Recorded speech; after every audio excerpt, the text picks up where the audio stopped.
pancakes. Making pancakes.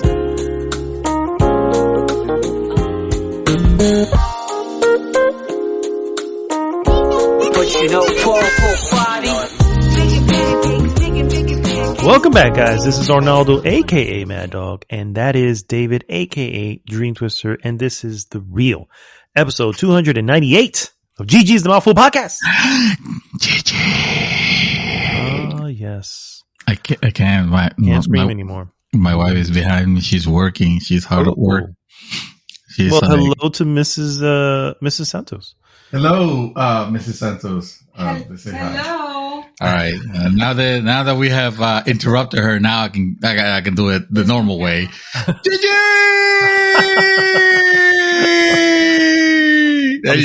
I'm sure that went down well. Oh yeah, she loves it. Every time she hears it, that's my battle cry. Oh my goodness. Or just my cry. It's I can only imagine the sidewards look that she may be giving you. I'm just like picturing it like Oh, I'm not turning back. Oh, I'm sure. You got to pretend that nothing's there, right? Nothing, it's like yes. If you don't look back, nothing is about to kill you, right? That's the rule of all horror films. So just ignore like nothing happened. That's how people survive in horror films. Yes, exactly. Yeah. Sir, I am horrific because I will not stand for that. I will defend her honor on this podcast. You and me are going to duel. Oh, I'm sorry. I didn't mean to offend. Not too late. You took out the gauntlet and you slapped my face with it. Oh, snap. Oh, shit, the gauntlet. It's supposed to be a glove, not a gauntlet. Not a gauntlet, but I mean, in this case, if you slap me with a gauntlet, you killed me. Holy well, we shit. could do the Bugs Bunny thing where it is a glove and then you put a brick in it and then, yes, there you go. No. I get those looks too, over here. So if, all fairness, that's why I know about the looks because I get them all the time as well. And yes, the way to survive is to not turn around. Turn around. Don't turn around. Exactly. Sir, I'm going to do my best to make it to this as joyful as I can because I am definitely feeling the pain from a certain shot that I had. The oh shot. No, you got shot? Yeah. Well, yeah. I mean, this one was on purpose. Oh no, bro! Everything okay, man? I mean, no. It's been quite the day. I think I would have been fine if I would have just taken the day off and slept. But since I didn't and worked all day, I just feel even worse. But that's what happens when you get that booster. Yeah. I haven't gotten it yet. No? Okay. Well, I mean, I got the first shot, and the first shot was fine. It was the second one that really kind of just laid me out. Yes. That's the one that ended me. Yeah, absolutely. And now I'm afraid of getting the third one. So, that's what they say. If you had a reaction to the second one, then chances are you'll have a reaction to the third one, but it's just a much smaller dose. Is that how it works? Because then, I mean, that's not selling it. That's not selling it. I still did it. I was like, I just want to get a booster. Yeah. I just need to make that happen. And obviously, you need to everything. Take that extra skill on your skill tree.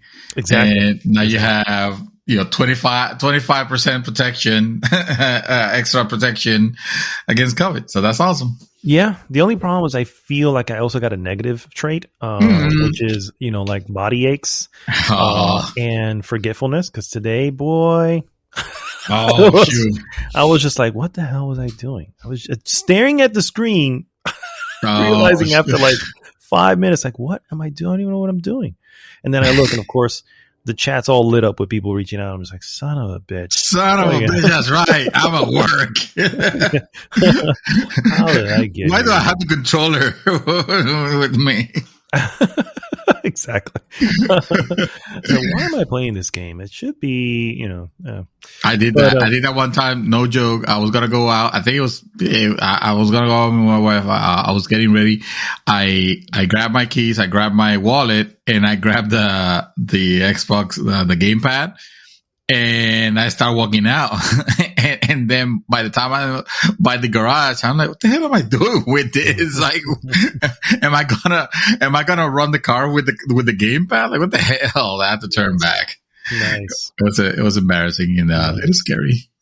I mean, embarrassing. I can see. I'm not sure scary. I mean, I don't think you realize that you're starting. No, exactly. What are you doing? I'm pressing start. It won't start. It won't start. What the hell? Push button start. That's a new thing, isn't it? Yes. Oh, yeah. That's the scary part. My wife's looking at me in real time, like thinking, like, "Oh goodness, yeah."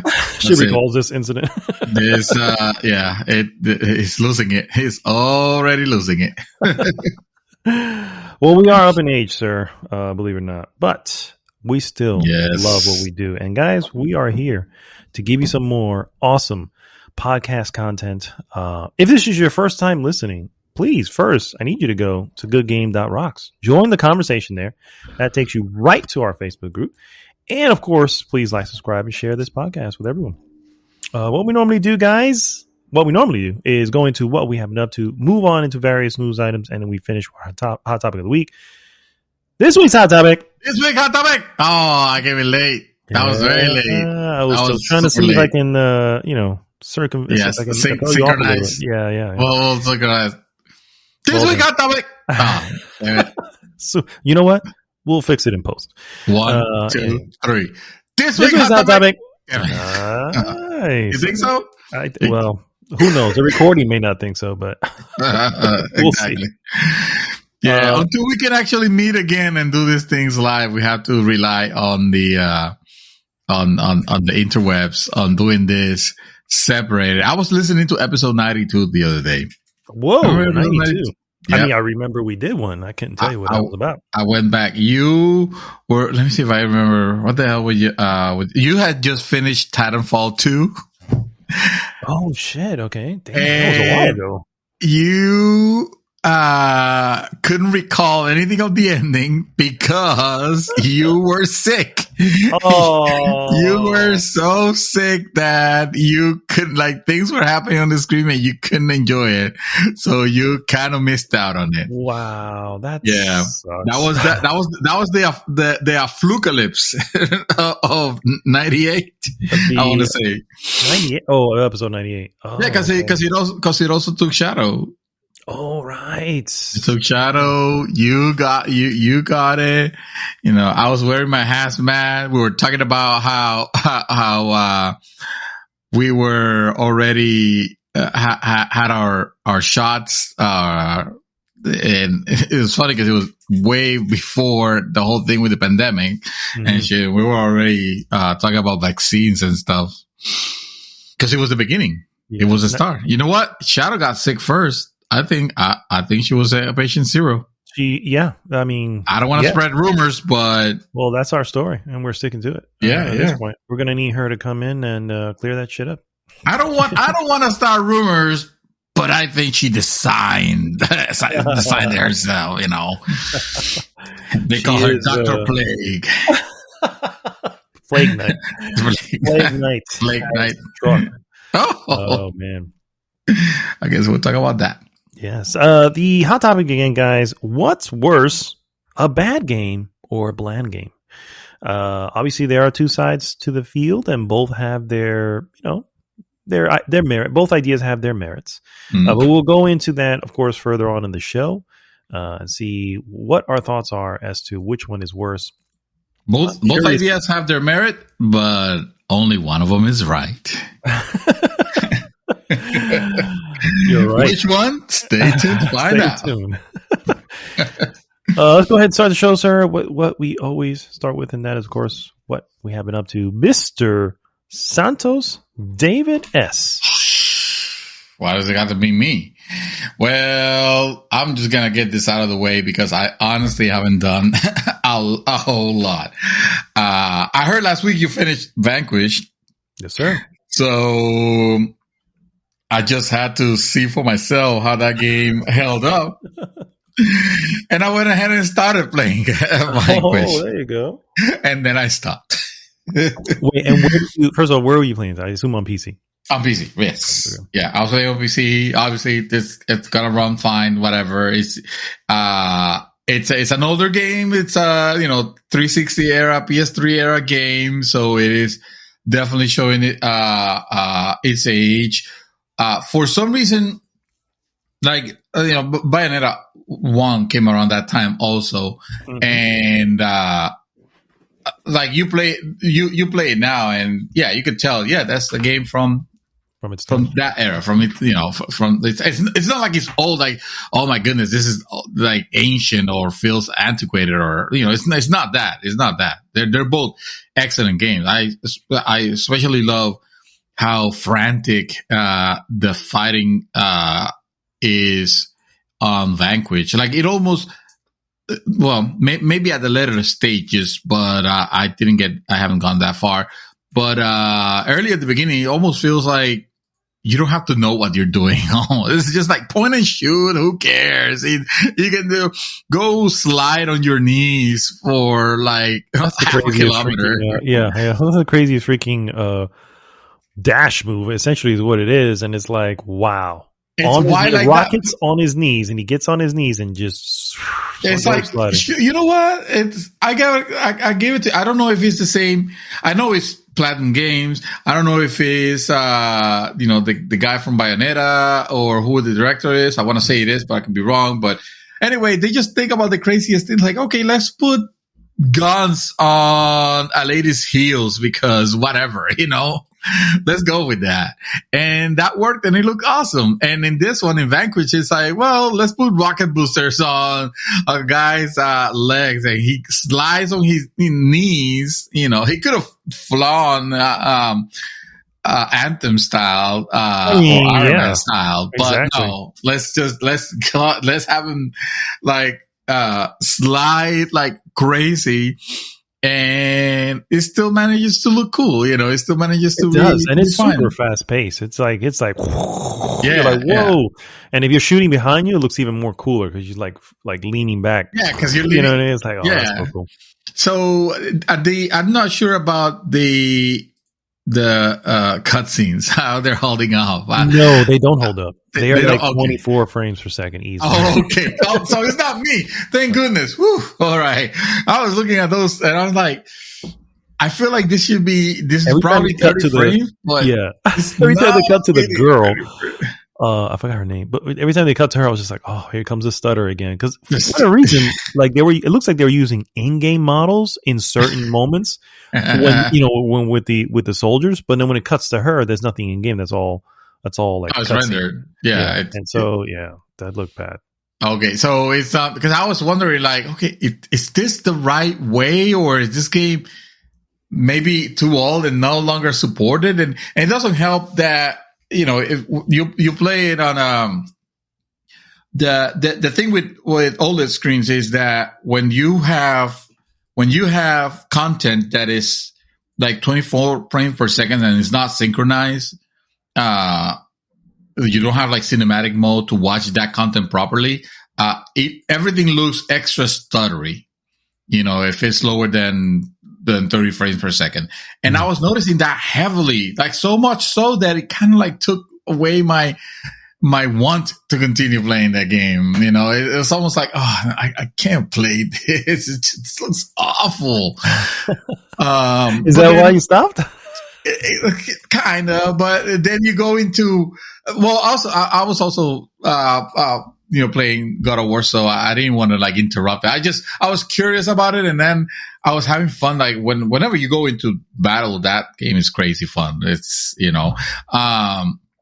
or not crazy fun. I don't want to oversell it. It's good. It's entertaining. It's probably like an 8 or sorry, I'm sorry. I forget that we're not supposed to be using the metric system. We use the imperial system here. That's so right.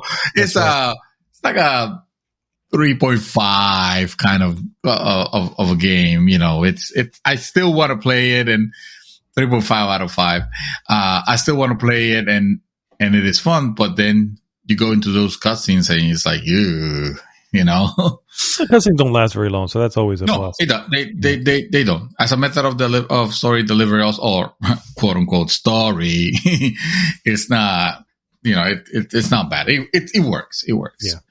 It's not very long either. That's why I was able to just sort of beat it on the weekend, because it's not a very long game either. So all in all, you're in and out pretty quickly. I can't. I should go back. I should just you get beat it out. Before? You beat it before, right? No, I haven't. Oh, okay. No, I've always played enough to, You did the same thing I did. I can never explain why, and I've started the game many times. I probably did 3 or 4 times.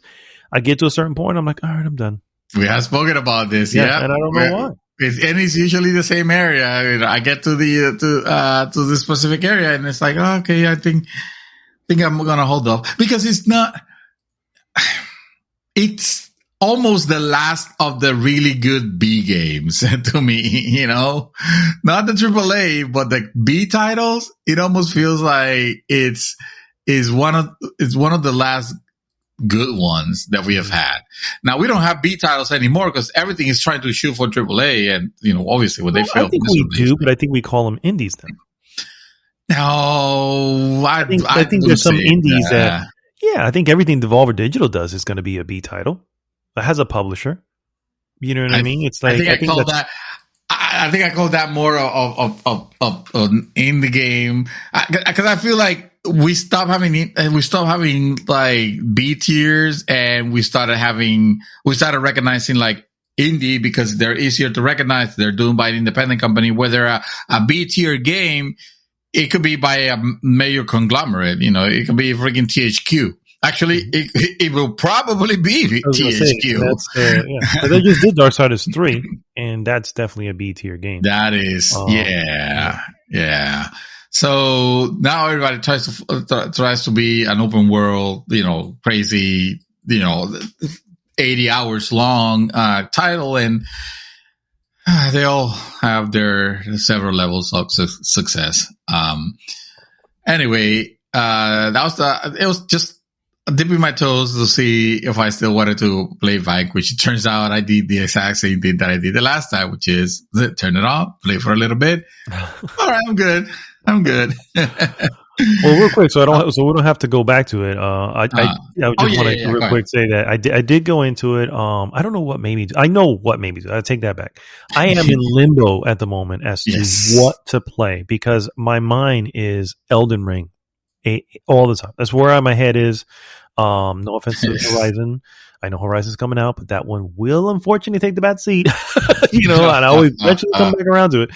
But yeah, I won in day one on Elden Ring, and so that has that. I know that's going to take time too. So that has me like, I don't want to get into anything big, and so now I'm just jumping into a bunch of small titles. And you know me, I tend to look up how long this game is. 6-7 hours. I'm like, done. You know what I mean? And maybe this time I'll actually make it through. And lo and behold, I did. You know, and it's out of your backlog. Yeah, exactly. And it was a fun ride. I agree 100% with the 3.5. I think it is fast paced. I think the story is very cookie cutter. I think we have seen many of bullshit sci-fi movies and games that have pretty much the same story. The difference is the gameplay. Some of the enemies start to repeat themselves, which is a little, even bosses, which is a little annoying. So I'm just like, oh, so that's it, huh? But then again, there are some very interesting bosses to the end that are completely original. I'm just like, whoa, okay. And like massive, bro. It's like, how the hell are we going to destroy this thing, you know? And but you know, that's the quality of Platinum, right? Platinum generally delivers that type of scale when it comes to you know, boss battles and stuff like that. By the way, this is a Shinji Mikami game. Shinji Mikami. Not Bayonetta. Bayonetta was Hideki Kamiya. Kamiya, yeah. There you go. Yeah. So yeah, this was Shinji's, and if you don't know Shinji, he is the creator of Resident Evil and currently working on Ghostwire Tokyo. If you don't know Shinji, get off the line. So, anyway. All right. Well, I guess I'm going. It's been a pleasure, guys. Goodbye. And yes, we are on a first name basis with him. He just doesn't know it. But anyway, overall, I definitely incredibly disrespectful the Japanese culture. Oh, for sure, for sure. Is your senpai, your sensei, and probably your sama. So yeah. So this is why he doesn't know it. So we keep keep the international waters clear from any bad things. But anyway, so yeah, that's all I wanted. I don't want to stick too long on it. It was enjoyable gameplay. I find myself sticking to a lot of the same weapons. So that's, I think, why I feel like early on as I was trying this, I was like, I'm not really trying anything new because all these new guns suck. Like the disc launcher, I'm like, who the fuck wants this disc launcher? This is the slowest piece of shit I've seen it. And then, of course, you can upgrade them. And I was like, no, I'm not going to waste an upgrade on it. No, we're going to upgrade the oh, sure. I forgot. I didn't know you could upgrade it. So who knows? They could probably become like really good once you upgrade them. You know how those weapons on early game, they'll be like incredibly shitty. Like everybody will ignore them. And those are usually the really good ones once you got them powered up. Maybe, but I think the issue is I was grabbing upgrades left and right and none of my guns got to the top. So that would probably mean we're talking multiple playthroughs. And sure, the game has an arcadey feel, right? You have your high scores and all that stuff because it's of its time. So yeah, playing over and over again was most likely, and the length of time the game takes to beat really makes sense for replayability. But I just wanted to get it off my backlog. So yeah, Vanquish for me, sir, is also 3.5. I still have it on. It's still part of my backlog, and it's not gonna leave that list. That list right now has BattleTech, Blasphemous, Dead Cells, Deathloop, Devil May Cry 5, Disco Elysium, Final Fantasy 12, Final Fantasy, which by the way you should actually go Final Fantasy 12. I own Final Fantasy 12. I know. Yeah, you should probably go. I have no time. There's no time. Elden Ring, bro. Elden Ring. The last time I went down Final Fantasy 12, I put in 100 hours into it, and I wasn't near the end. That's why I'm like, honestly, why did I even buy this? I'm never going to step into this gaming. I got the remake or whatever that shit's called. What's that shit called? Whatever the remaster is. And so Zodiac Age. Zodiac Age. And I'm just like, no. I don't know why I did. I got it because it was $10 y se va a sentar ahí haciendo. You can make the battles faster. You can actually, and when you're walking, there's a button that lets you like go real, like a fast forward. And you can use that fast forward for like everything for grinding and stuff. Like I want to go back. That's why it's part of my backlog still. I haven't taken it out. Grease. Remember Grease? Oh, that's an easily digestible one, sir. I know. I know. Guacamelee Super Turbo Championship Edition. Hellblade, Senua's Sacrifice, which I started playing at one point and I was enjoying it. I don't know why I stopped. Well, I do know because gaming ADD. What the hell? Injustice 2? What are you doing on my list? I already played you. Get out. You're drunk. Remove from backlog. Here we go. Katamari Damacy. I want to go back, even though I've been in that game, but that game was super fun. Katana Zero, Little Nightmares, Mega Man 11. The hell am I doing with Mega Man 11? I mean, that's cool, but I was going to say that's a good game. What are you talking about? That is a good game. Yeah. But it's not one that I intend to spend time. I'm not gonna play that game to beat it. Unless it grabs you, right? And, you want to play them yeah. Usually when I put them on the backlog, it's because I have the intention at the very least. I try to convince myself that I'm gonna. The Messenger, I haven't finished The Messenger. Have you even started it? Yeah, I did. I played a little bit of it.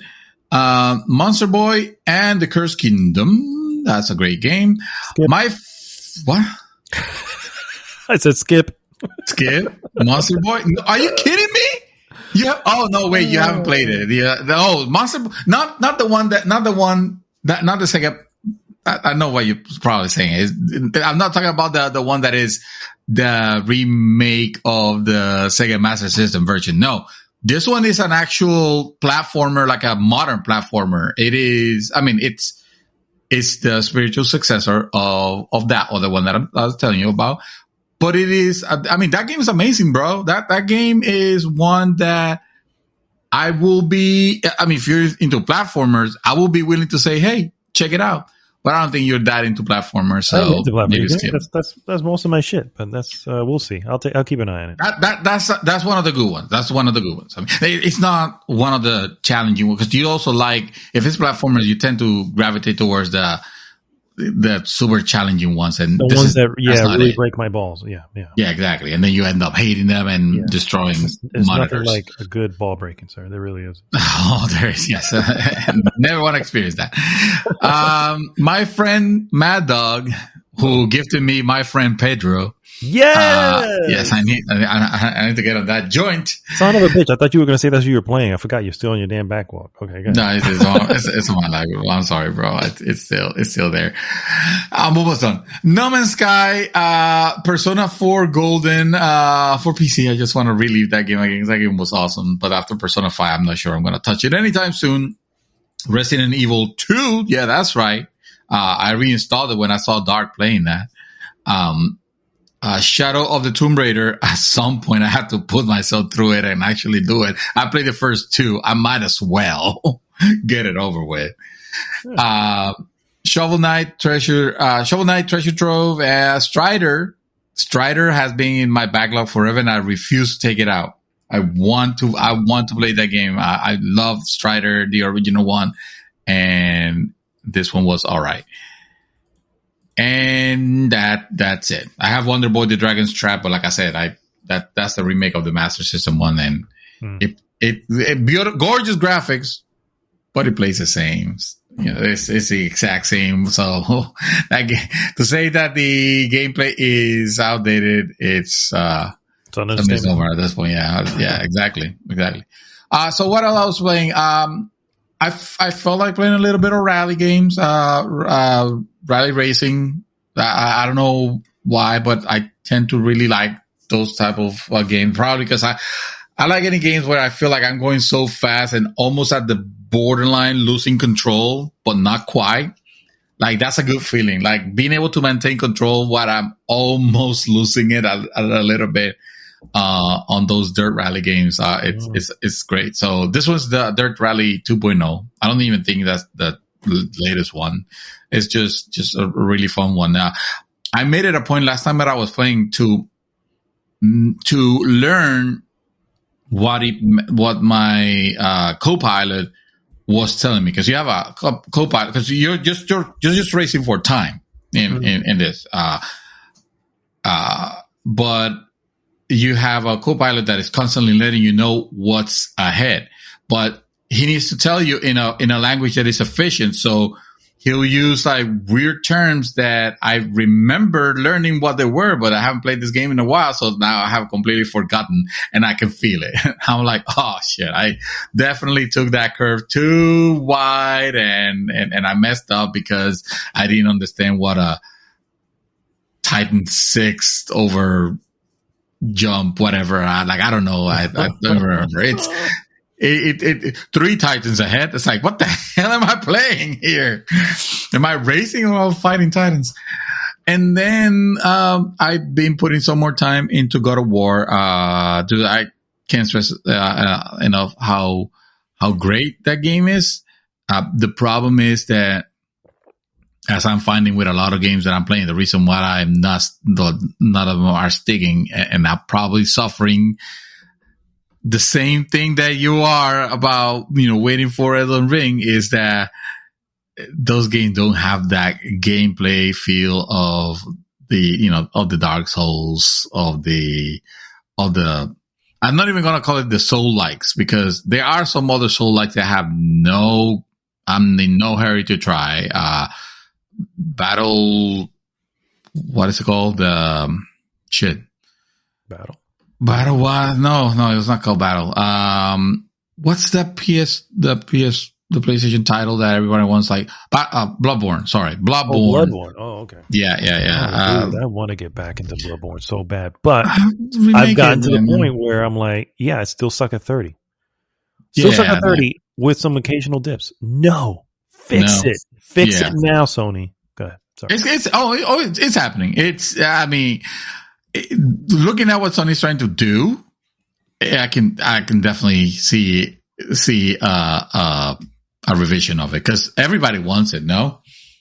And it's probably one of the easiest one to like. They don't even have to remake it; they just have to like, hey, allow it to be played. Beautiful already, yeah. But I don't know what they're waiting for. I don't know what the deal is. I wonder if I don't know. Maybe they're all waiting for Elden Ring to launch.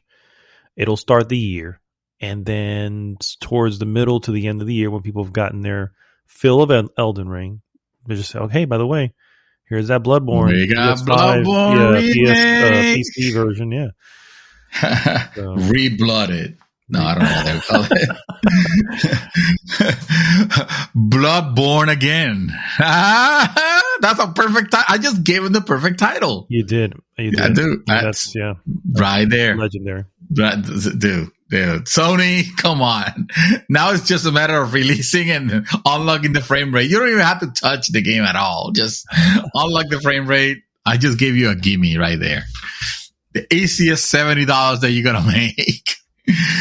Oh man, no! Fuck that! I'll pay maybe a $10 upcharge, but don't fucking charge me another $70 for this. Oh, you know they will. You know they will.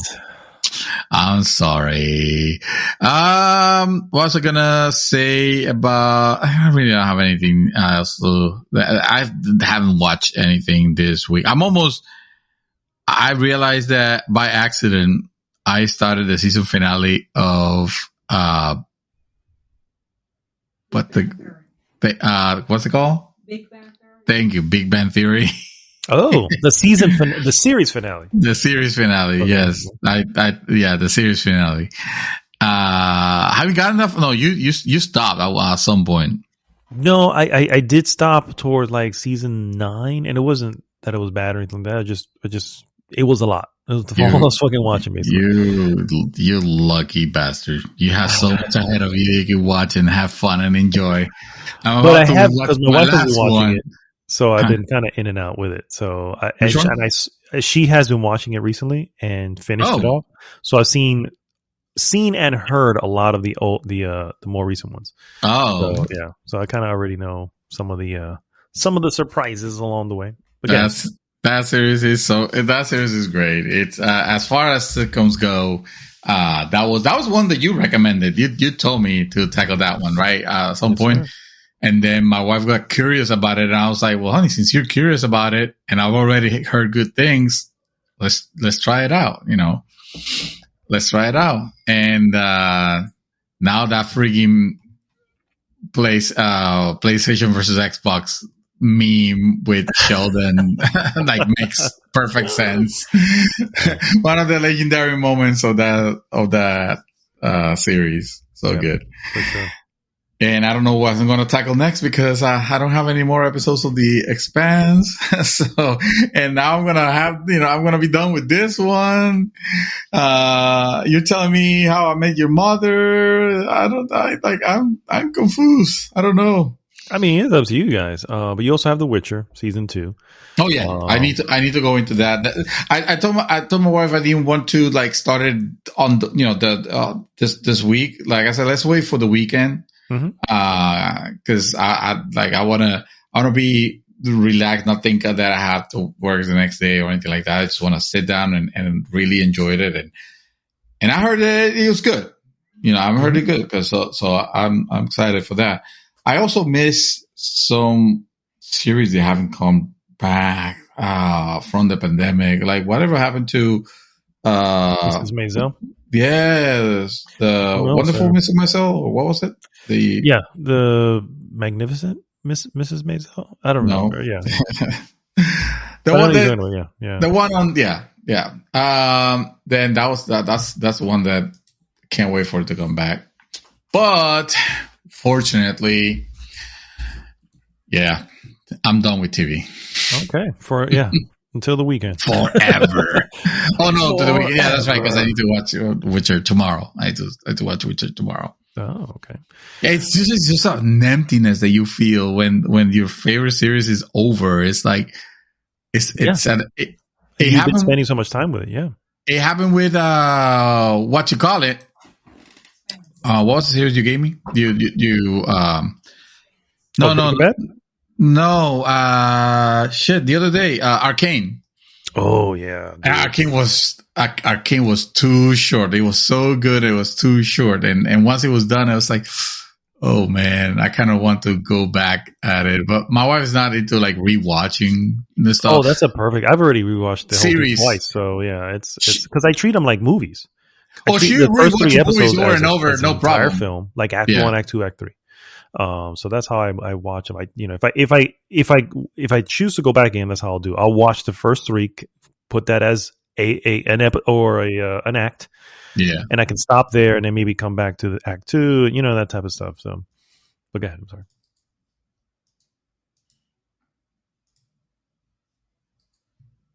Yeah. So, still watching. Did we just lose everybody? I think. Did I cut out? Nah, you cut off a little. No, yeah, you were cutting out a little bit. Okay. But that's There was fine. a lot of dead air there. I got the gist. I was hoping that you were vamping. Like if you suddenly don't hear me say anything, imagine that, And that's probably or what it is. Okay. take that. Yeah, take Fair that. enough. Yeah, if 'Cause you I was cut literally. out, you go, just keep going. The show must go on. It must go on. This is what happens. This is the internet. This is recorded over the internet, so it's not super reliable. Exactly. The new normal. So anyway, that is all I've been doing. Nice. Well, the other game that I started playing is probably a little bit of an odd one because it's definitely not my kind of game. And that, of course, is Darkest Dungeon. Yes, you did start that. Yes, sir. Yes, sir. I'm playing this on PlayStation 5, but I believe it's the PlayStation 4 version, and which doesn't mean much there. But anyway, it is really good. I can see how it's one of those. It's definitely, obviously, it's a roguelike for anyone who doesn't know. It's a roguelike game, and I generally don't fall into roguelikes unless there's some sort of narrative, which is why I loved Hades. I actually beat Returnal. Even though the story in Returnal was light, the gameplay was just fucking phenomenal. And here, that's pretty much kind of where it is. It's not really the gameplay itself; it's really more the strategy behind it. Yeah, I like have a tabletop game almost. Yeah. Yeah. And so what you do basically, you create a party, you go into a dungeon within the area that you are excavating for the owner of the estate. The estate, of course, is called Martin's Landing. And yes, it is. Yeah. And as you progress, you gain items and stuff like that. But there is permadeath. So if someone dies along the way, and I haven't found any way of resurrecting them, so I'm assuming it stays that way as well. That's it; they're out of your party. But you're consistently making new people coming in, and so I think that was the thing that I needed to kind of start getting used to, because I was kind of holding on to some of these early characters, and I was like, death is normal, right? So I was thinking of even of any roguelike, it's like you're going to die. So if you're going to die and this is a roguelike, they're going to die. So I really just treat them like pawns now. It's like, all right, don't get too attached to anybody. Exactly. This one is all stressed out and whatever. All right, dismiss him. We don't need him anymore. And once I started doing that, I was actually progressing a lot faster because the characters obviously last longer in the dungeons. Yeah. And I'm sure there's ways to start keeping some of the better characters and stuff like that and sort of nurture them. But I think I'm early in the game, and some of the stuff I looked up, because yes, I did look up on this. I wanted to get a good I wanted to go in on a good foot, just kind of understanding as to what I needed to do, just some basic stuff. Yeah. And I'm glad I did, because of that, I really am enjoying it. I don't know if I'm going to keep pushing, but for now, I really have nothing else, and I'm enjoying the gameplay and the a little bit of the RNG nature and the way it's the permadeath and just the different things that you can do to sort of power your people up, and just the strategy behind it. I am enjoying, and so because of that, I'm pretty sure I'm going to keep going. But I do have all the DLCs, and so when I bought it, it actually came with all the DLCs already in there. That's a lot of gameplay there. Yeah. Which A I'm lot pretty of sure I'm not addition. going to get into. Well, a lot of the DLC is like new warriors, essentially new characters. The Crimson Tide is the one where everyone says don't install that yet if this is your first time because you're going to run into a wall fast, hard, and you're not going to get past it because you don't understand what's going on. Oh, So I was like, really? oh, So yeah, don't yeah, even install it because it messes yeah. up your original game. Holy shit! No, you can always go back, but you have 3 save slots, and if you have a save slot that you've created that has the Crimson Tide, and you want, I don't know if you can go back. I don't think so, Oh, but you'll have to I start on see a what second slot to do the regular one. got you. Yeah. Because Yeah. now it converts your save file into a plus expansion save file, Correct. and it can Yeah. screw you over. Yeah. So a lot of the other ones I did just download with it. That one I think is just a really harder story missions that are involved, and it's just like that's for later once you either understand the game a little bit more or even beat Master it. it. Yeah, exactly. So, well, other than that, man, it's actually pretty cool. I know you have this. Did you get far in it? No, I can't say that I did, mostly because once I feel like the game is punishing me too much, instead of like instead of just pushing through, I just usually just bail. Depends on the type of game. Like if it's a game where I could tell, with skill I can get better, I will continue on, and they could end up becoming my favorite games because you get to that part where you no longer feel that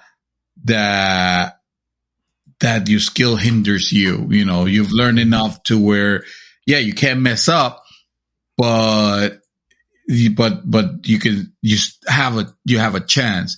When the game depends, like when the game depends a lot on RNG, that's what turns me off, because when luck is involved, like I don't remember exactly what was my run, but I had a run that I started great, like super great, and then at the very last few, I think it might have been the last fight or the boss fight or whatever, like it ended horrible. Like everything was a bad roll. Everybody was going, going crazy or stressed out or Once they go scared, insane, yeah. or it was like, well, what did I do? This did not depended on any of my selection. The game just decided to be evil for the sake of being an ass, and like those games completely turn me off. Like I don't like playing games of chance. I don't even fucking gamble. I don't like the casinos. Like I don't even find the casinos fun because it's, again, if it just depends on pure luck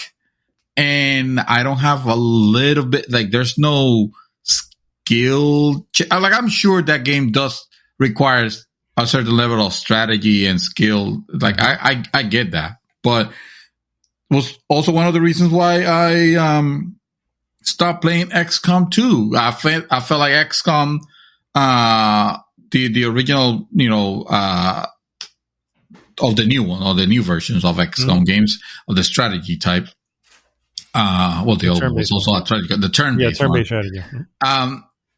Like that one had a really good balance, but then the second one wanted to be so hardcore that it just made a lot of shit depend on chance, and at that point it kind of lost me, So that's why I didn't feel like I went too far with it. Although I always said, like, I always wanted to, like, if people ask me if that game was good and I knew this person didn't have a problem with, randomness of things, like, yeah, this game is excellent, dude, because it is at its core, it is gameplay over anything else.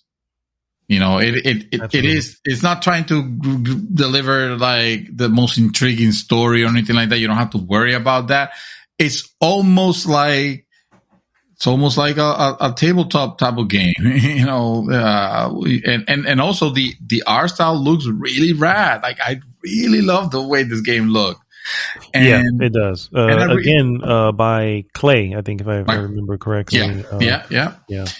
I love the some aspects of it also where, my warrior, he's feeling tense. So he needs to go to, I don't remember if it was the brothels or the pool house or whatever the hell it was, where they could just go and chill a little bit, or the cantina, and they just go and to get chill. some of the, yeah. So again, because I did look into some quick tips, they're like early on, don't. You're really trying to compile money and stuff like that, and that just costs money. And if you guess wrong, the way I guessed on a particular one, the funny thing is, if you try to put them in there, the character generally speaks and says, "No, I really just need to, spend time in the light." So you need the Abbey. Let me bring you to the fucking Abbey. This one character didn't say shit, so I was just like, well, you look like you kind of need a little god. Let's put you in the Abbey. You know what I mean? And total, he comes back out, and it's great. It's like, hey, he's relieved some stress, and he is developed enlightenment. And by the way, he also has a negative trait, enlightenment. And I'm like, oh, fuck. So clearly this is a death spawn, and I decided to put him in church and try to heal him somehow, and essentially made him useless. Yeah. So I was like, okay, I'm gonna have to dismiss you, sir. So yeah, it's that's funny stuff. And I like the way it has that. But now that I've kind of figured out some of the early strategies, I'm having fun. I'm having a lot of fun. I do back out if I see that we are in the dungeon and it seems to be things are not going our way. It's like, okay, let's do one more fight and then back up, because you back out, you still keep all the items you find. You just, you don't move the needle when it comes to the objectives, which is fun. You know what I mean? For me, I was like, oh, that's fine. I can, we leave to fight another day. Exactly. And again, usually at that point it's because they're all fucking stressed the fuck out. I'm like, no, these two gotta go. Anyway, Darkest Dungeon, really cool game. I am playing on PlayStation 5. It is pretty much everywhere. PC, Xbox, Switch. So there's no, it's even on Apple. So check that out. You can actually play this on the I don't know how, because there's a lot of button movement on that shit, but whatever. If you like playing games on your mobile, have at it. So, I did watch. I'm sorry, what? No, I was saying buttonless. But yeah, I did watch a couple of movies. Not as much as I wanted to this week. There's a lot of things going on, but I got to check out this movie in. It's actually a Netflix film. It's called Tick Tick Boom. It is the directorial debut, and by debut I mean film, because Lin-Manuel Miranda has obviously directed other stuff, but those are generally Broadway plays. So this is his directorial debut of a film. Lin-Manuel Miranda, for those who don't know who that is, again, I need you off this line. But that is, of course, the maker of Hamilton, the creator of Hamilton, and of course the creator of the In the Heights. In the Heights, thank you. The In the Heights Broadway play. Not the creator. He was more of a consultant in the film. Anyway, so this particular movie, you can tell that this is a movie that he definitely loves. It is a story of a composer in the city of New York, a real life composer. And this is a true story. So there is no spoilers here, because this is actually happening in real life. Jonathan Larson is the name of the composer, and he is played by Andrew Garfield. So you know him as the third Spider-Man. Oh, okay. And plays an excellent role.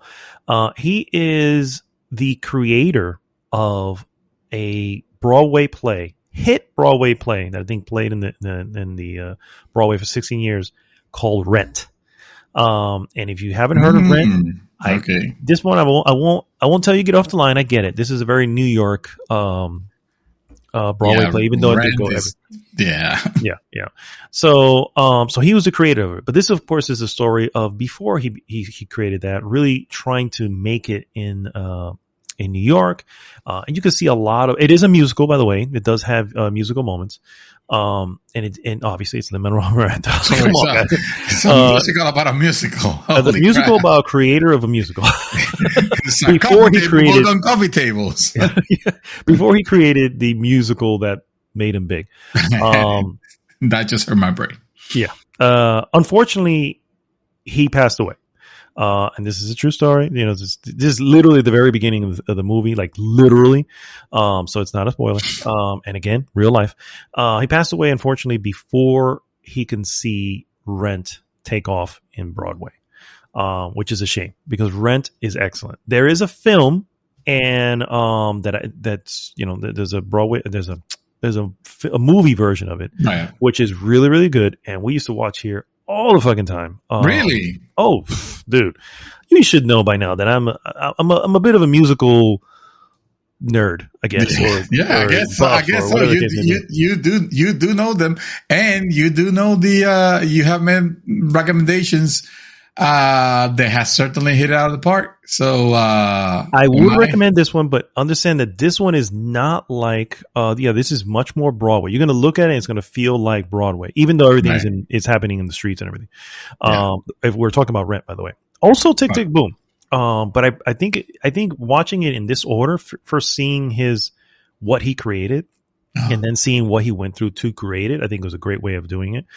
Me personally, because I happen to watch it that way.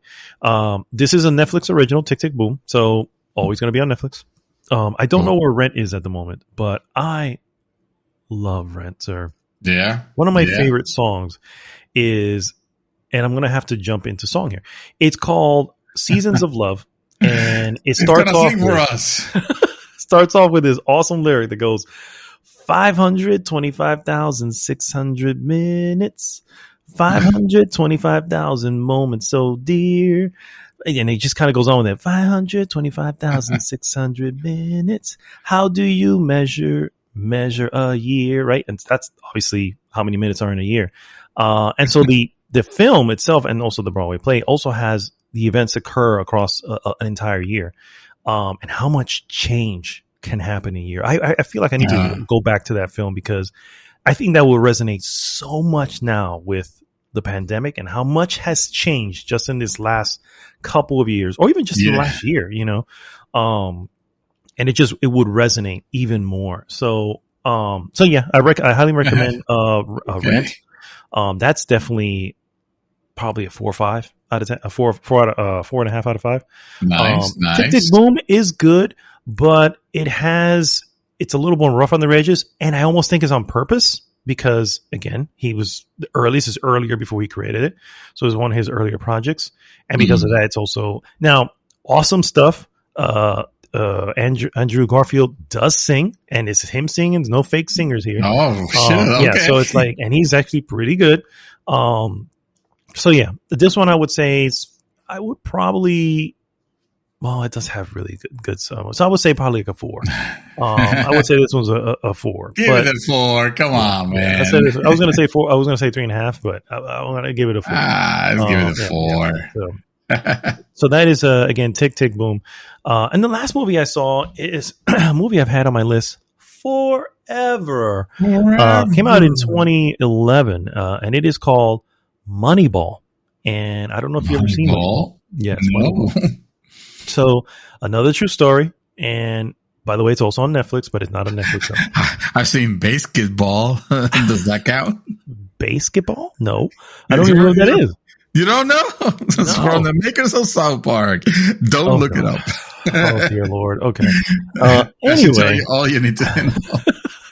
So Moneyball tells the story of a general manager of the Oakland A's. Oakland A's are a baseball team, if you don't know.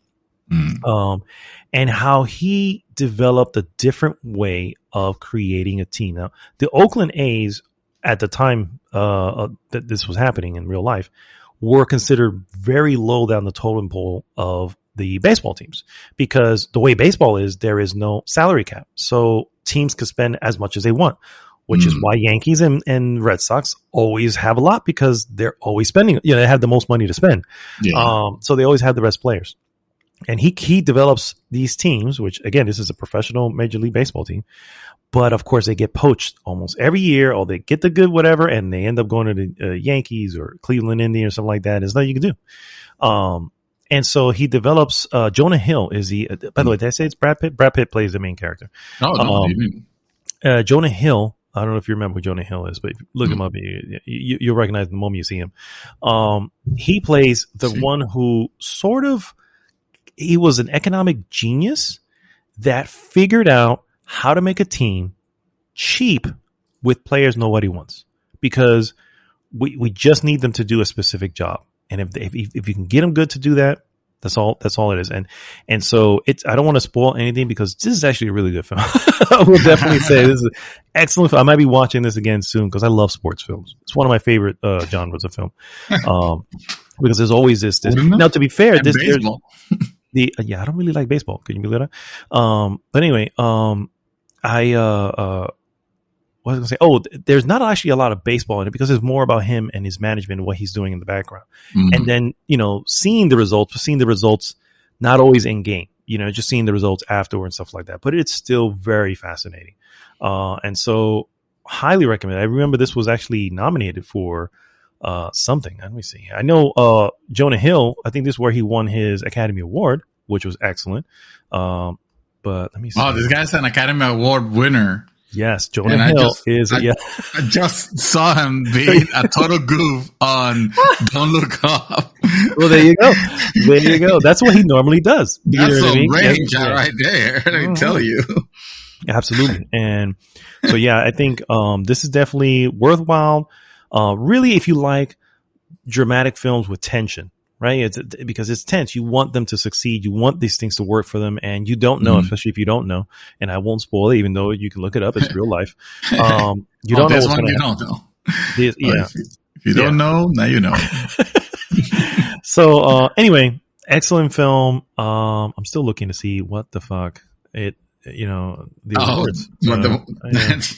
I know best supporting actor is what he won, but I feel like it was nominated for something else as well. For this movie, for Moneyball. Oh, for Moneyball. Oh, yeah, okay. Wow. Yeah. So impressive. Yeah. Anyway, that, ladies and gentlemen, is all that we have been doing.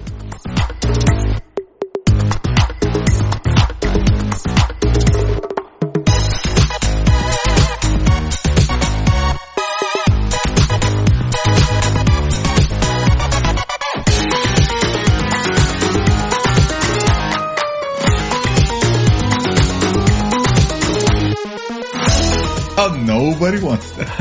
Nobody wants that. Nobody wants Mad Dog to jump into song. Oh, that's not true. Oh, but it is. But it is. I do. Don't get me started with that other song. The Rent. Oh my God, Hamilton. Rent. Yeah. Yes. Anyway, Hamilton was great. Chicago's another one, sir. You need to watch Chicago. You did tell me about Chicago. Yes, yeah, that's another one. What was that other movie? You told me about a particular movie, and I even told Yuri, hey, this is gonna be. I want us to watch this next one, but the fuck was it? And it wasn't.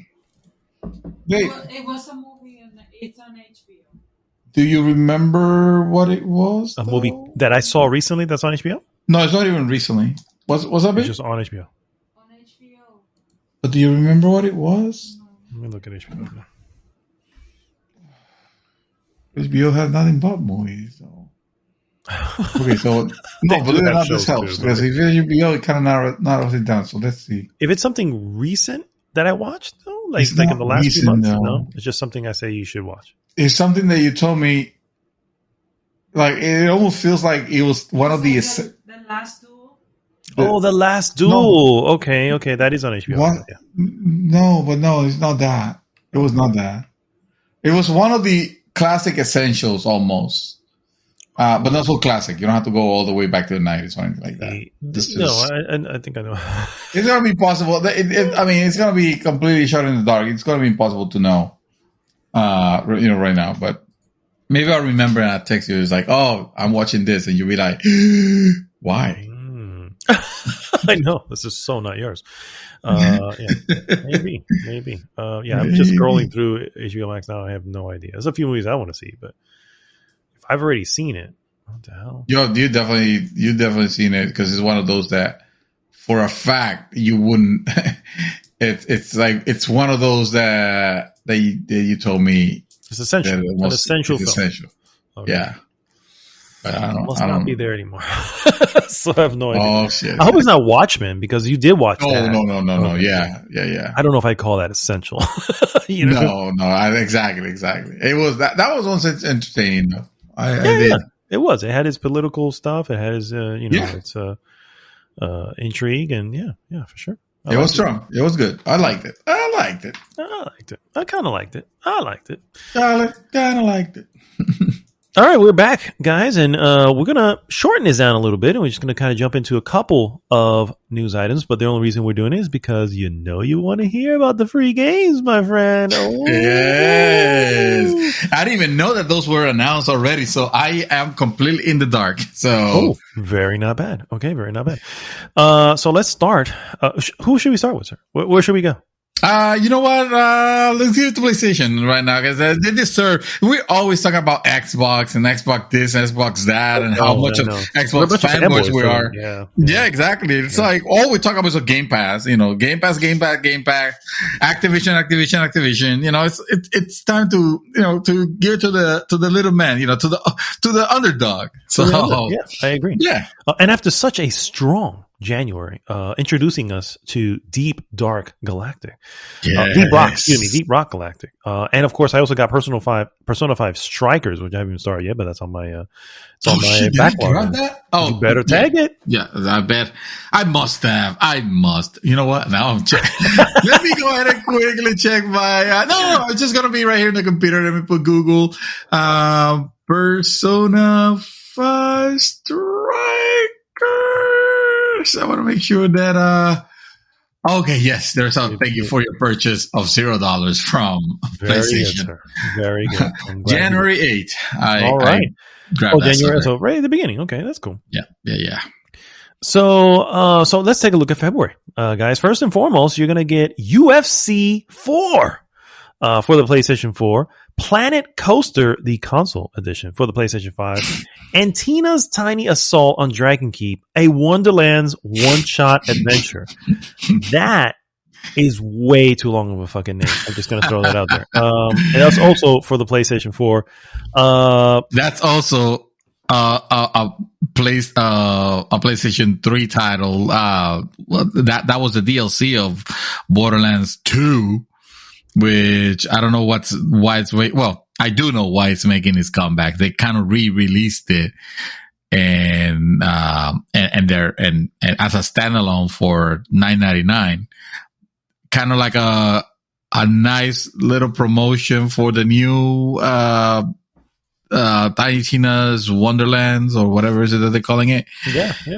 And yeah, I got that game for free on the Epic Game Store, and I tried to run it, and it crashed, and I was like, nope, I'm not gonna play this. And the little bit that I saw was like, yep, this is Borderlands. It looks like Borderlands 2. Borderlands 2 is a great game, but also of its time. And the game crashed actually a couple of times. I did try it because it was, like I said, that was given to me for free, and it didn't work. So I was like, okay, nope, I'm out, forget it. I'll try it again. Interesting, very interesting. And it crashed again. I think it's safe to say that pickings are a little light this month. I don't see I don't know what Planet Coaster is. I should probably look that up. Don't know what that is. Isn't that the roller coaster tycoon kind of that series? Probably. Let's see. Create, manage. Yep, that's definitely that definitely talks about it the way it should here. Planet Coaster Console Edition. Yes, sir. That is what it is. I can care less about. How about that? How about that? You're creating roller coasters basically for theme parks, and hell of games. This game has very positive reviews on Steam. I'm not saying anything crappy, that is crap or anything like that. It's just not our type of games, but for sure, for someone who likes, hey. Yeah. Diversity, bro. Diversity. We already got what we want to play for the next couple months at the very least. I do. I have the super backlog, and we already know what we're getting in February. And that could be why, right? I mean, no one's going to play any free games in February when you have Horizon Zero Dawn, Elden Ring, and all the other stuff coming out. Like, yeah, let's just let them pay for those games. Let's give them something. Exactly. We have to put something out there. We gotta post something. Yeah, we'll save the good ones for the drought seasons, if you will. Oh, that's the best. Yeah. Let's take a look at Xbox Live Games with Gold and see what their offerings are. And first and foremost, on Xbox One and Xbox Series XS, subscribers will be able to download Broken Sword 5: The Serpent's Curse. This will be free throughout February. Aerial Knights Never Yield will be available from February 16th through March 15th. Xbox 360 game Hydrophobia will be free for gold members from February 1st to the 15th. And from the 16th till the end of the month, it will be Xbox 360's Band of Bugs. Well, in comparison, I'd say, well, they both kind of suck.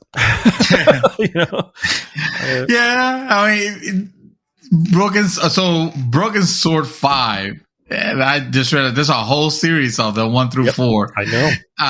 And reviews on it, I mean, 8 out of 10 by GameSpot. It's very positive on Steam, but it is also looked like, I don't know, it kind of reminds me of what do you call those type of games? Well, the click adventures.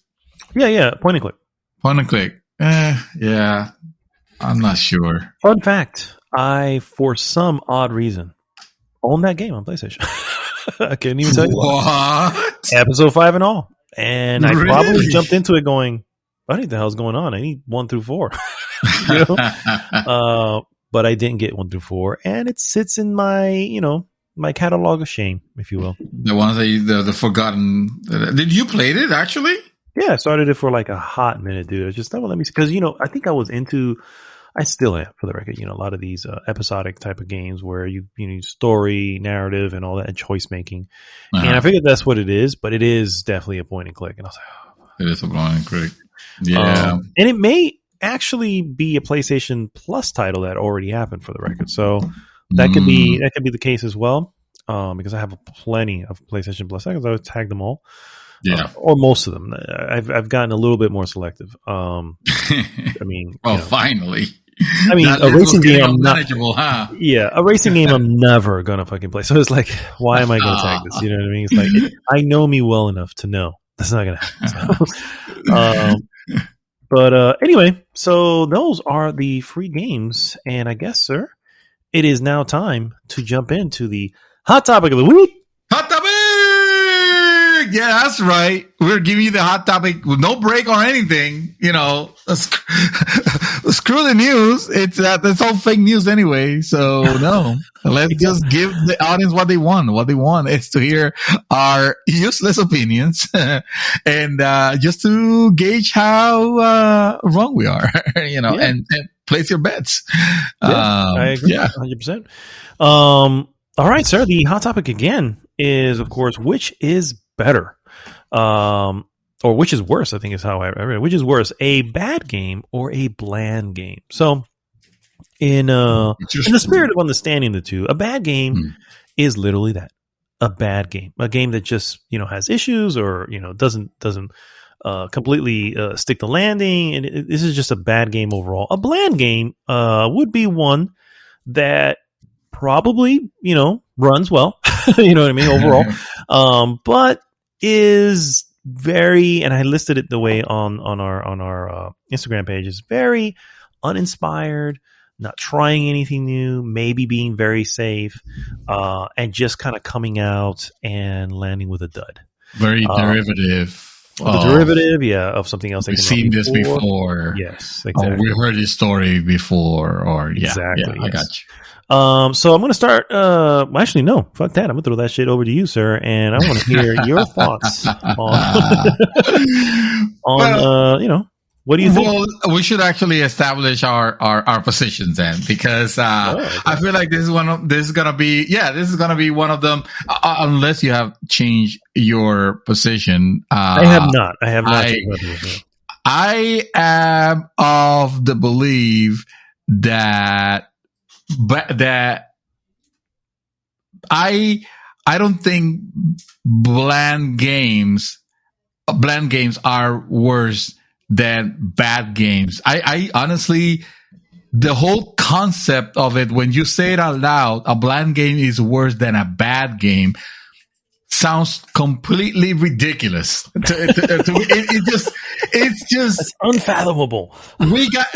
basically we gotta, because the problem is the problem with this, like, lazy catch-all phrases that the uppity people want to use when they want to sound like they want to sound like there's more meaning to what the word soup that they're saying.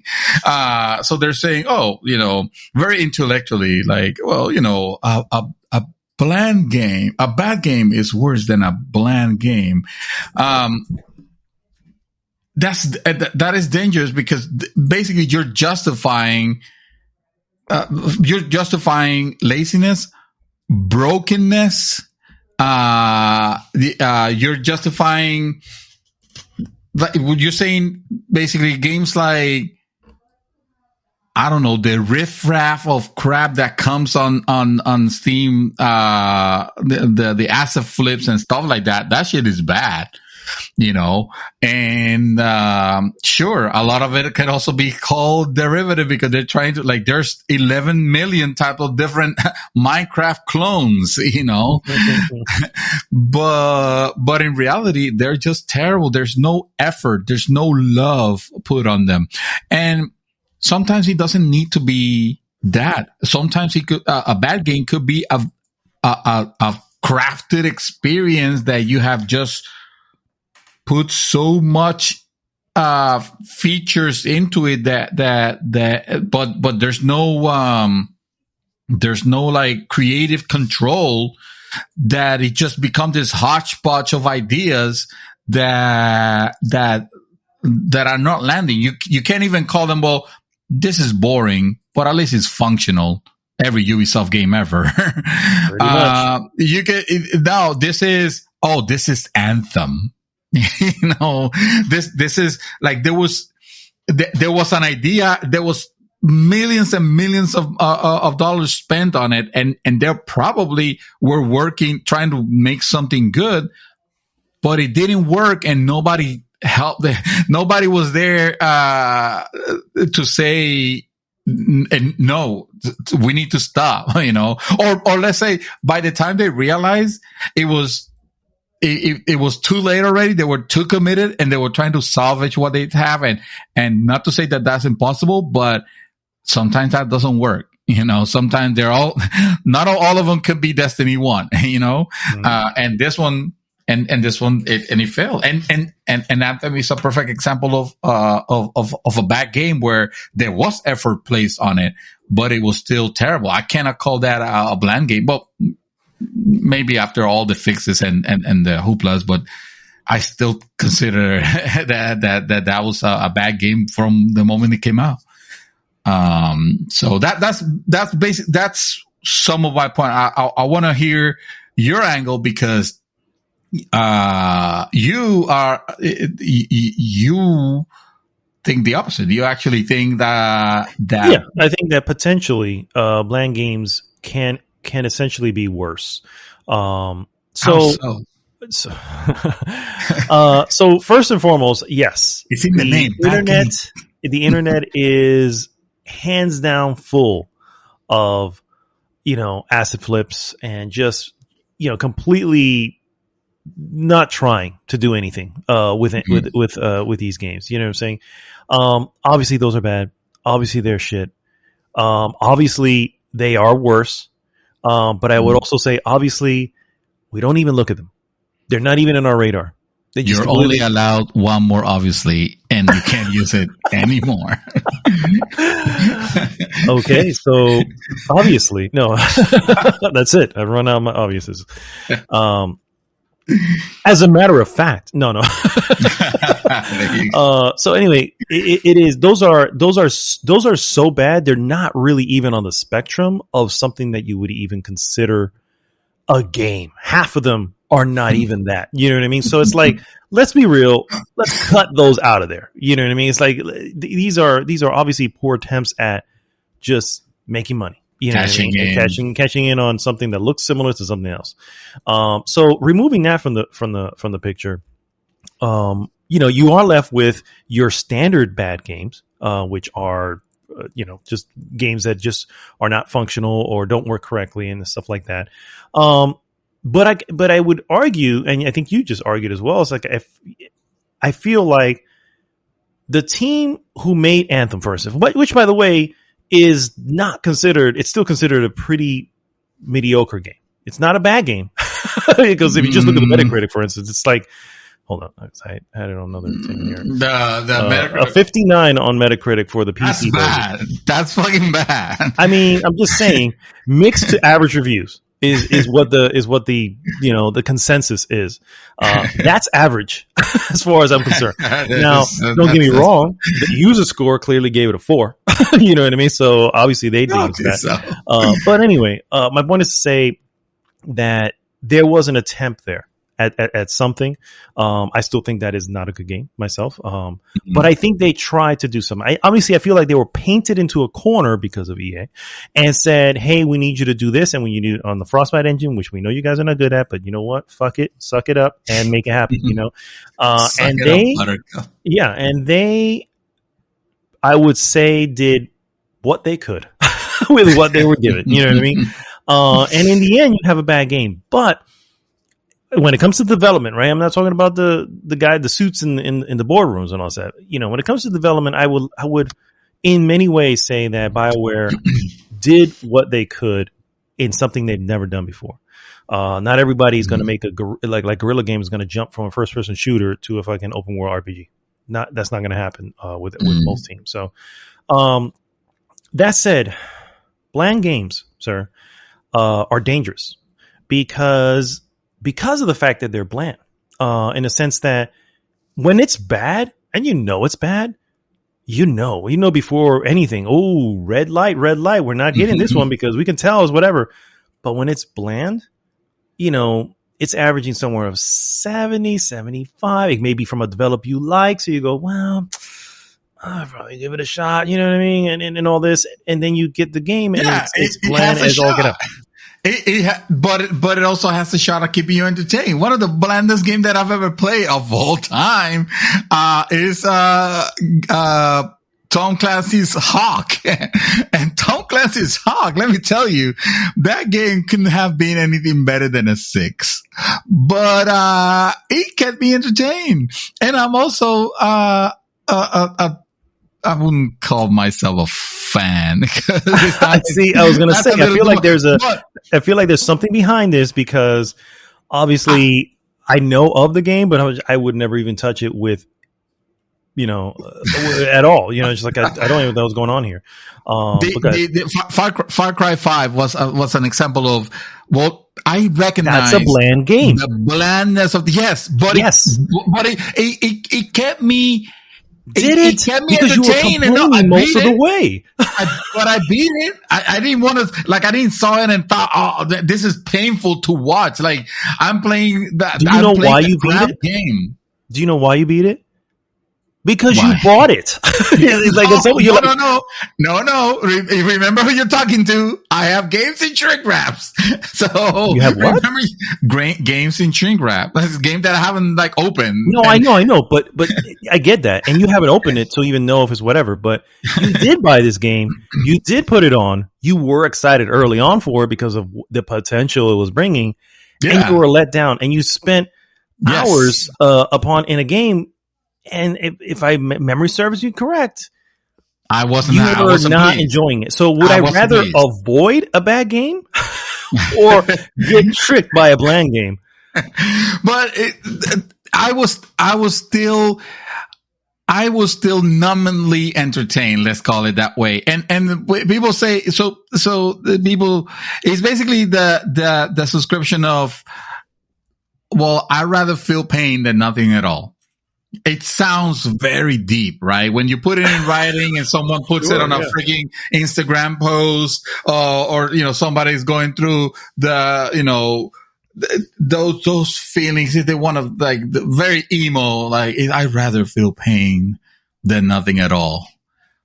Yeah. Bullshit. Yeah, I agree. That is a big 100% bullshit. If you'd rather feel pain than nothing at all, guess what? That by definition makes you a masochist. Now, nothing wrong with that. If you want to be a masochist, I don't want to king.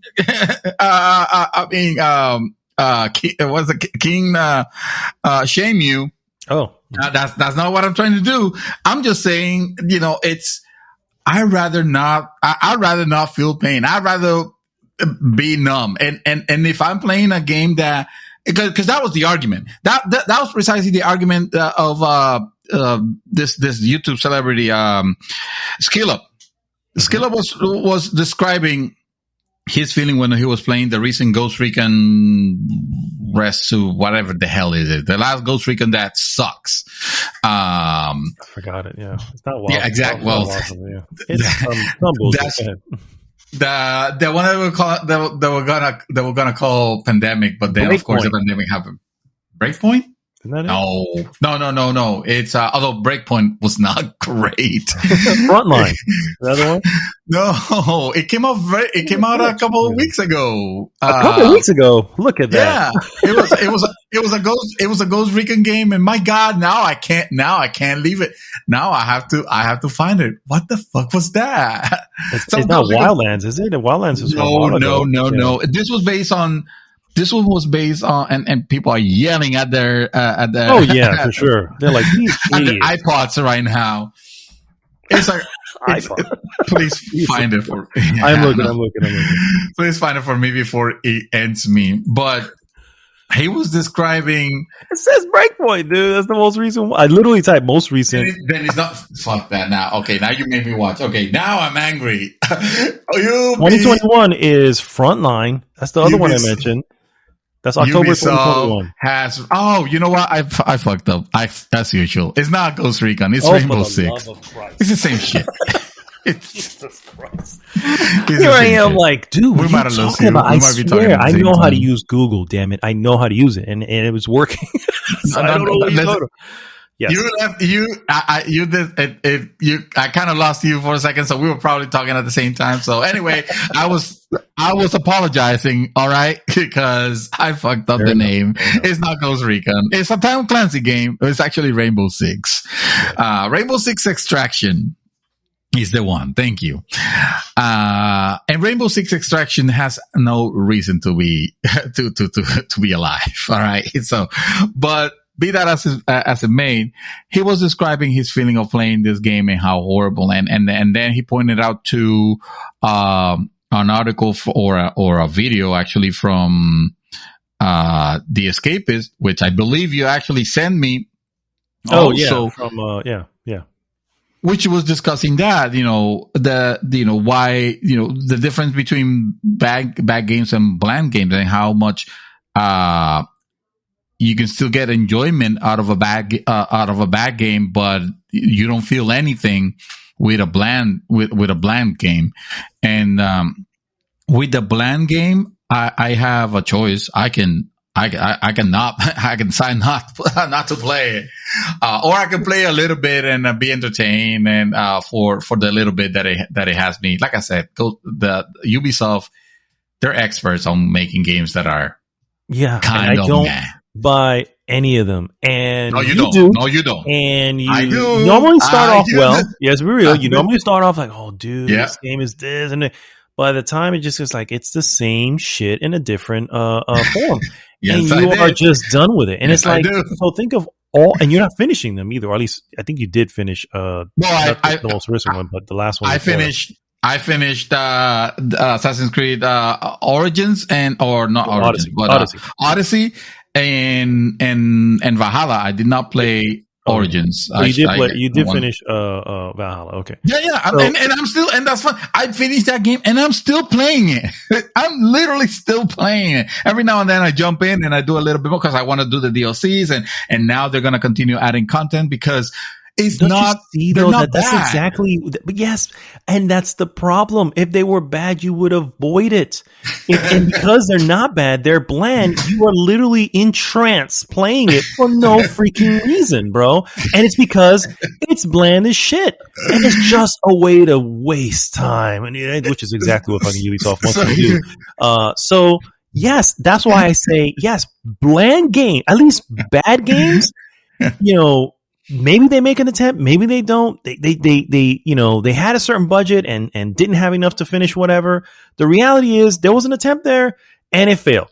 You know what I mean? And the end result speaks for itself, and most of the time we avoid them. But not always, because I mean, you can play, like, tell me Sonic Rise of Lyric, for example, was ever a game that I would have considered or that I should consider playing because, oh, dude, this is so bad. It's a Sonic game. Hilarious. You shouldn't be playing Sonic games. I've been saying this since the fucking Genesis and Super Nintendo days.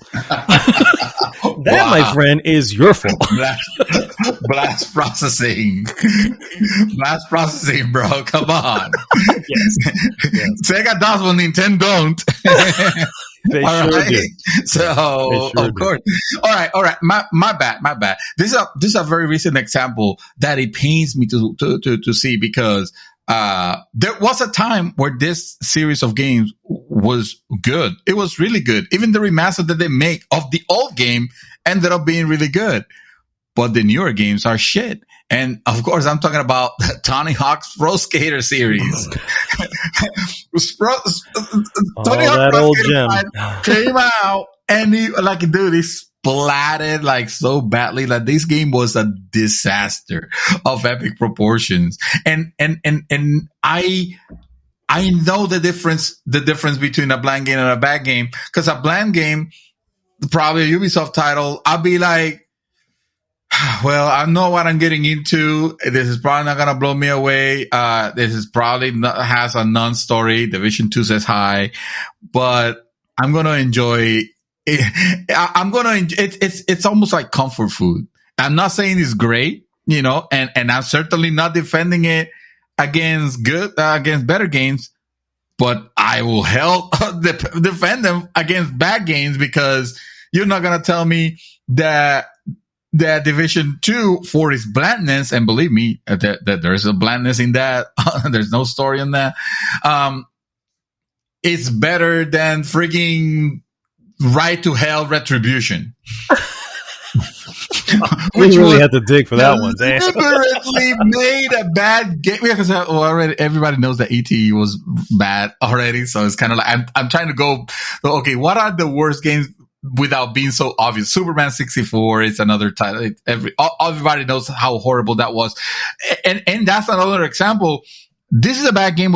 This is a game where there was absolutely no effort on trying to make something special, something meaningful, something interesting, you know, and even I can get lost in bland games. Like, playing Assassin's Creed, Valhalla, for example, that, you know, I wouldn't say, you know, story is extraordinary or anything like that, although I kind of enjoyed it a little bit. So maybe that's a bad example. So maybe, let's say Origins, or, you know, Origins maybe, or, yeah, Origins. No, not fucking Origins. Odyssey. I want to say Odyssey. Okay. Odyssey. Odyssey was a freaking long game for no reason. It had no reason to be that long. But, I was amazed with the world building, of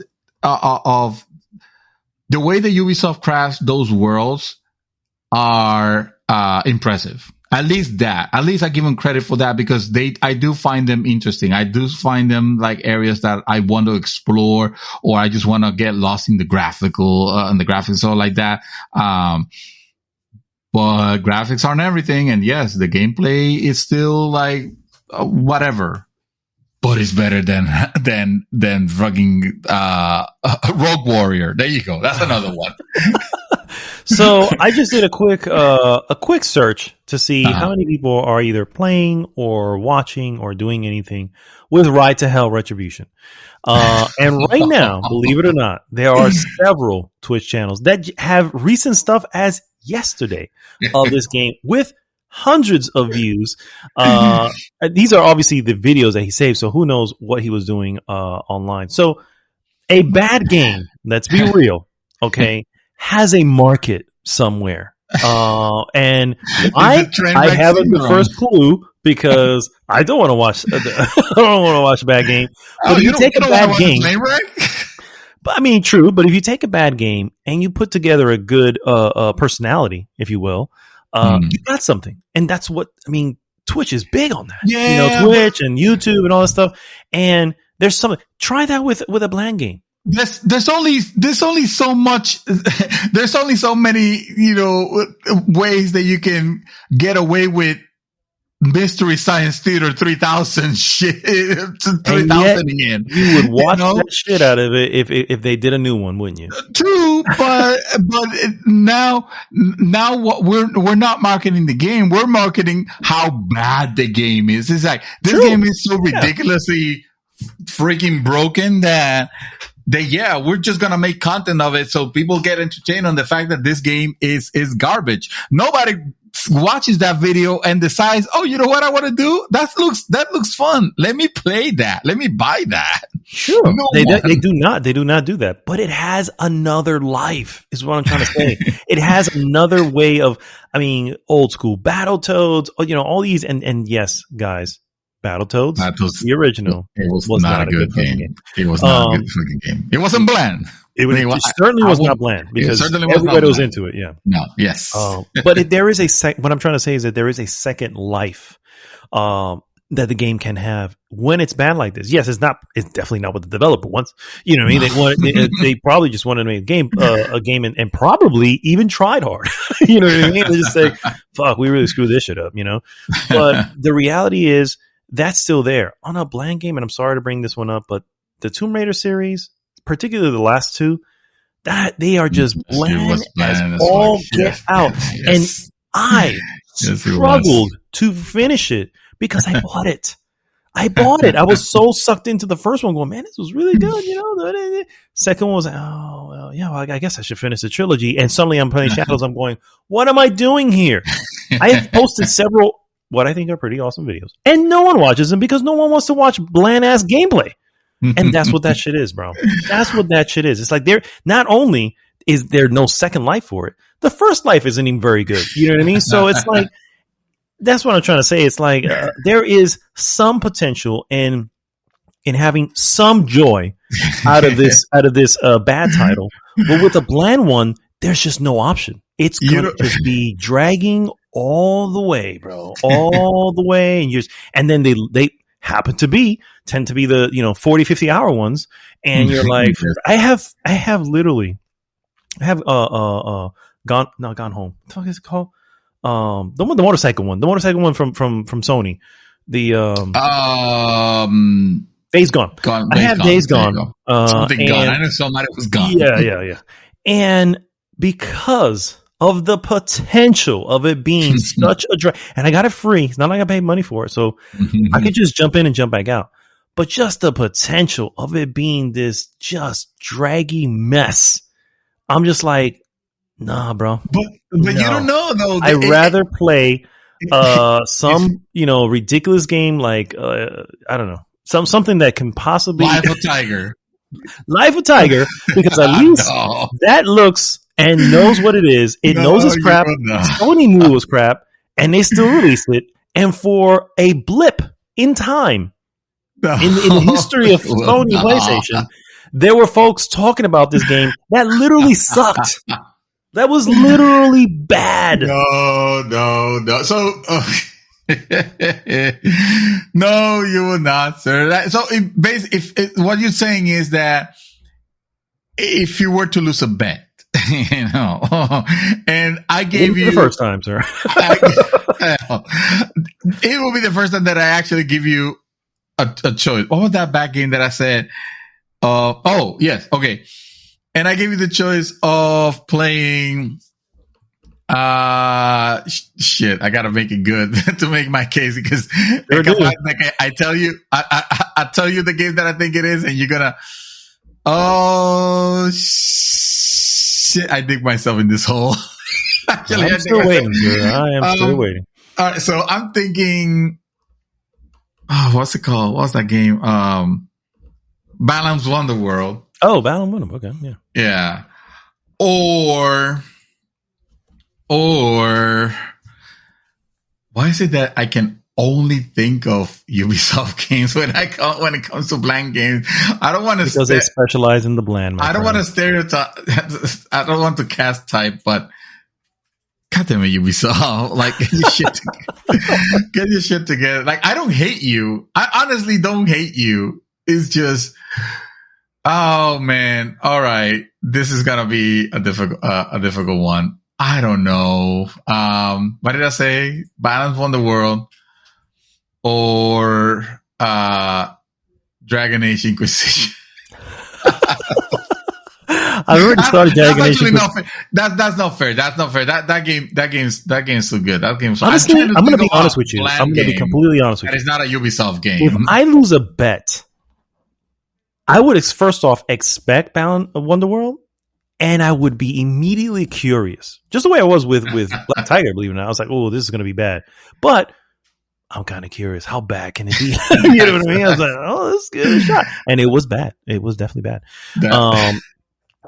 But with Balan Wonderworld, that comes from a highly decorated developer. Oh, dude, the curiosity alone. If I see that shit on $5, I might just grab it. Just to say, you know what? Now's the time. Let's give it a shot. I need to know how bad this is. Yeah. So exactly that you don't have that with a bland game. You know, example I want to give you is this really bad game came out on PlayStation 3 and Xbox 360 called Amy. It was a survival horror stealth game. Oh yes, I think gave it a 2 out of 10. A 2 out of 10. And the month it came out, it was like the either second or third most downloaded game. Please explain this to me. People,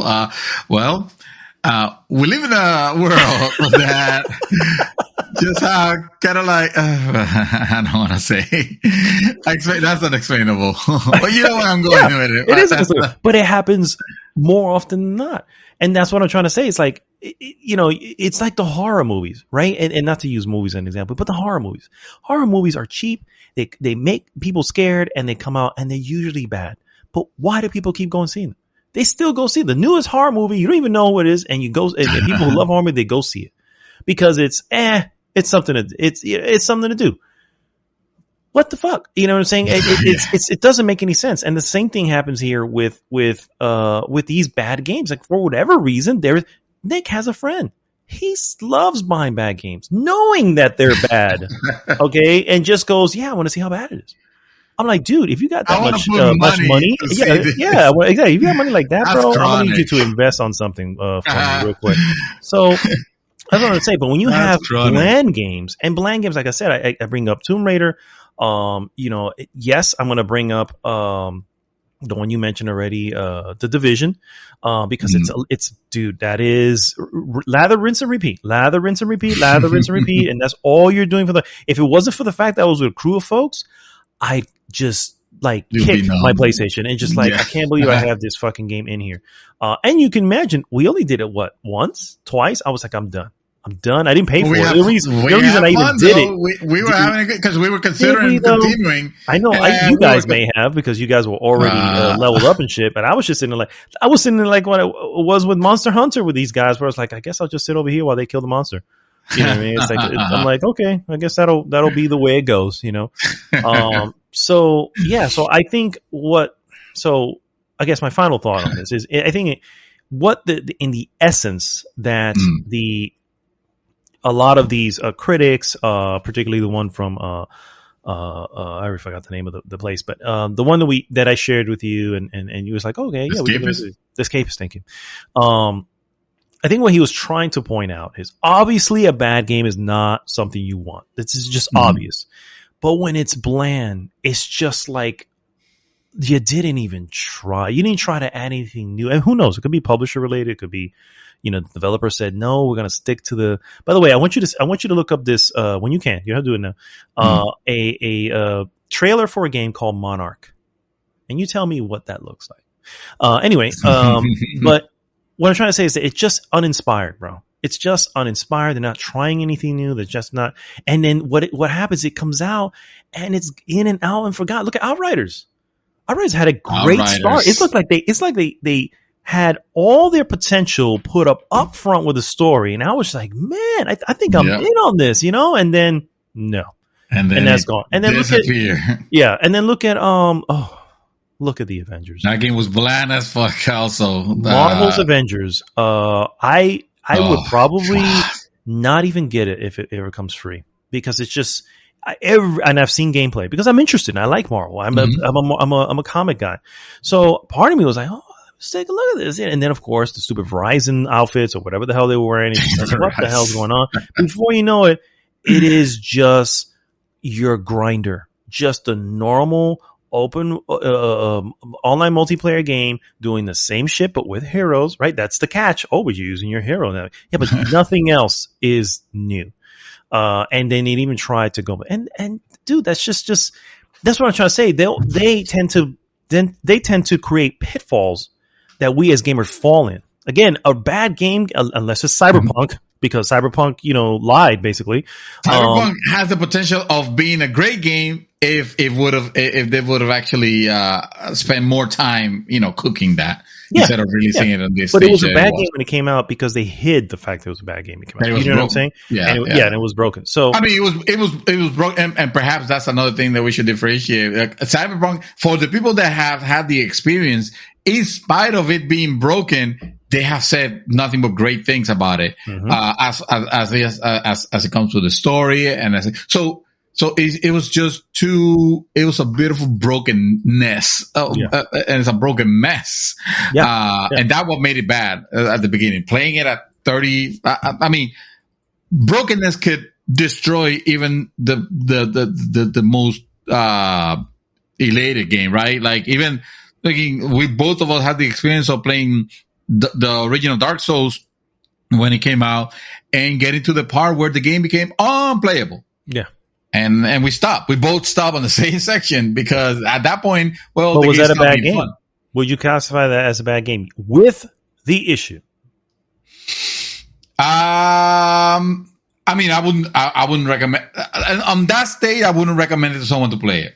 So yes, I guess I will have to say at that point, no, because I can say it was a broken game. It was a broken game. But it was a broken.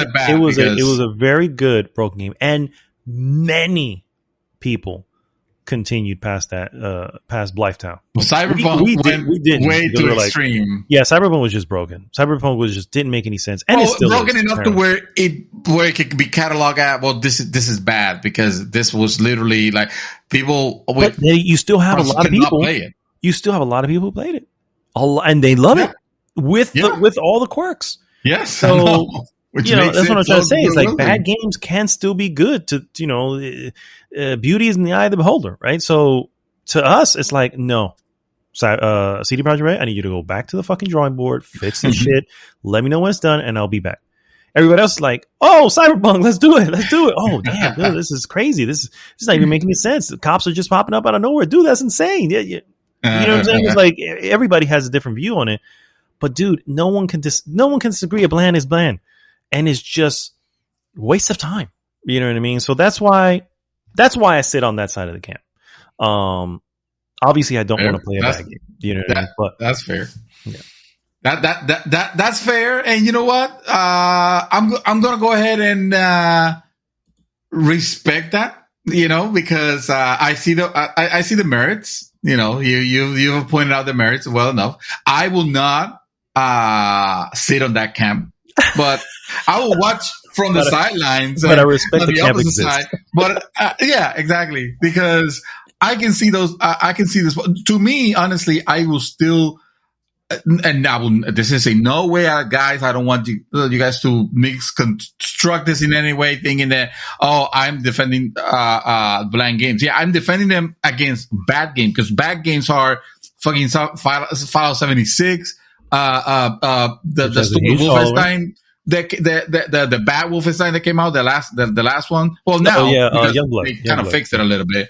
Youngblood is still shit. Life of Black Tiger, that was never gonna get better. Let's be real. Fucking Drake and the 99 Dragons on Xbox. The Xbox OG was a travesty. Bobsy 3D, like Rock Warrior. Again, like all of them got reviewed to shit. So there was easily enough for us to go, nope, don't even have to bother looking at it. So those ones are to avoid for people that watch reviews. But sometimes you look at, say what you will about Sonic. I'm not its most fervent fan or anything like that. But you're thinking of, man, I want to play a Sonic game. Someone that is not, initiated into checking reviews or anything like that, and then go ahead and they grab Sonic the Hedgehog or grabbed Sonic the Hedgehog back in 2006. Man, they were off for a bad ride. If that game was at least considered bland, it wouldn't have been a problem. But that game was bad. It was god awful. It was awful. And that, it's a lot more disappointing than just saying, I got bored of this. Because at least you played it enough to the point where you realize, well, I kind of don't want to play it right now, or I don't want to play it at all. A bad game, it's like instant remorse. It's like, oh shit, this is shit. This is freaking Left Alive or Amy, like you, or not Quiet Man, It's like this instant regret and that's just to put the games that at least they were an attempt to do something. This is not mentioning because we decided to leave it out, but obviously they exist. All the shovelware crap that came on the Wii, back in the day, remember? Ninja Bread Man, for example. All the asset flips that are now dude, I am starting to see asset flips on console stores. Yeah. Like, I don't know how even Nintendo's, I don't know how they are slipping on them, but it is happening. It is happening. It's money. Look at again. Look at Popeye for I want to say PlayStation 4. And Nintendo, one of the Nintendos maybe. And that game was it was trying to use the Popeye IP, but the stages and everything else was a literal asset flip. Like they just grabbed it from the Unity store and they just place it there. And that's just bad, but in a very strong and hateful, like that is evil. Releasing those games and trying to trick people into buying those.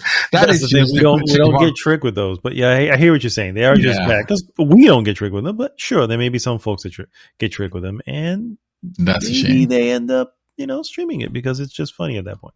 And then they end up making a lot more money. Exactly, everybody loves a train wreck. Let's just say. Exactly. Okay, you can't look away. Let's put it. Let's close it out with this.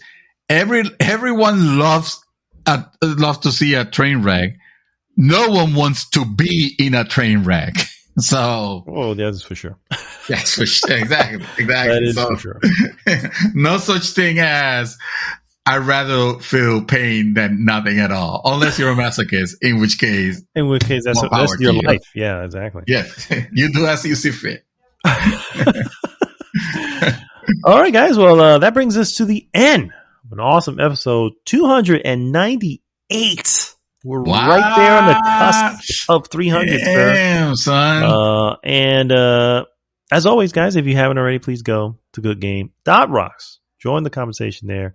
And please, of course, like, subscribe, and share the podcast with everyone. This is Mad Dog signing off this week saying 525,600 minutes. 525,000 moments so dear. 525,600 minutes. Okay. You can, Mr. Santos, take us home. I don't know how I'm going to close with that after that. I mean, a whole new world. Wow. Nailed it, sir. Nailed it. There you go. Which one was bad and which was bland? Comment below and let us know. It's simple. The good one was the animated. The bad one was the live action, and the bland one was a live action, and the bad one was yours. And I would rather listen to yours, sir, than the bland one of the live action. Point taken. Thank you. Well, there you go. My argument just out the window because I can't argue with that. If you have not seen the live action Aladdin, do yourself a favor and don't. All right, guys, we will see you next week. Dig it!